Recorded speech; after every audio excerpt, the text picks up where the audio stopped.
बच्चों, आज कक्षा 8 के गणित विषय में हम लोग अध्याय 1 यानी परिमेय संख्याओं के बारे में जानेंगे। परिमेय संख्याएं के बारे में जानने के पहले हमें प्राकृत संख्याएं, पूर्ण संख्याएं, पूर्णांक इत्यादि के बारे में सही तरह से मालूम होनी चाहिए। चलिए तो शुरू करते हैं। प्राकृत संख्याएं यानी कि नेचुरल नंबर्स। ये नेचुरल नंबर्स हैं क्या? जो गिनती की संख्याएं हम लोग बचपन से सीखते आए हैं, वही है प्राकृत संख्या। जैसे 1, 2, 3, 4, 5, 6, यानी इसका शुरुआत तो होता है लेकिन अंत नहीं होता।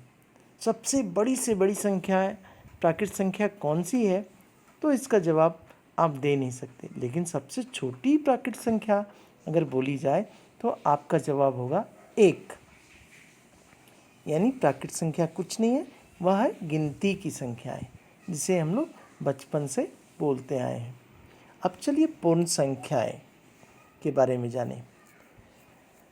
अगर प्राकृत संख्या 1 से जैसे शुरू हो रही थी, 1, 2, 3, 4, अगर 0 से हम लोग शुरू करें, यानी 0 को भी सम्मिलित कर लिया जाए प्राकृत संख्या में, तो वह हो जाएगी पूर्ण संख्याएं।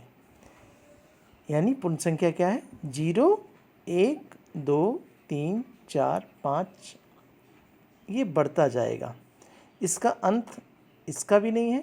लेकिन अगर पूछा जाए सबसे छोटी पूर्ण संख्या क्या है, तो उसका जवाब आएगा 0। और सबसे छोटी प्राकृत संख्या, उसका जवाब आएगा 1। और सबसे बड़ी पूर्ण संख्या क्या है? उसका जवाब नहीं आ सकता, क्योंकि यह खत्म नहीं होता। अब चलिए पूर्णांक की बात करें। पूर्णांक में जैसा कि हम लोग देख पा रहे हैं कि पूर्ण संख्या 0, 1, 2, 3, 4 वो तो है ही, लेकिन ऋणात्मक साइड भी -1, -2, -3, -4 इत्यादि। यानी कि ना ही इसका शुरुआत हो सकता है, ना ही इसका अंत हो सकता है। कहने का तात्पर्य यह है कि पूर्णांक, सबसे बड़ी पूर्णांक अगर पूछी जाए तो उसका जवाब कुछ नहीं दे सकते, क्योंकि बड़ी पूर्णांक होती नहीं है। और सबसे छोटी पूर्णांक वह भी होती नहीं। पूर्णांक को इंग्लिश में इंटीजर्स कहते हैं और पूर्ण संख्याएं को होल नंबर्स कहते हैं। अब पूर्णांक को अगर ये देखा जाए तो धनात्मक पूर्णांक जो कि प्लस में है, 1, 2, 3, 4, 5, 6 इत्यादि, और ऋणात्मक पूर्णांक जिसमें ऋण का चिन्ह लगा हुआ है, -1, -2, -3, -4 इत्यादि। सबसे छोटी धनात्मक पूर्णांक अगर पूछी जाए तो आपका जवाब होगा 1।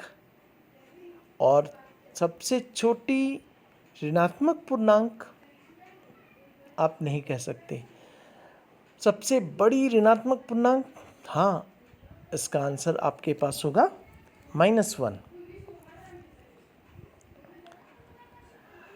और शून्य जो पूर्णांक है वह ना तो धनात्मक है ना तो ऋणात्मक है।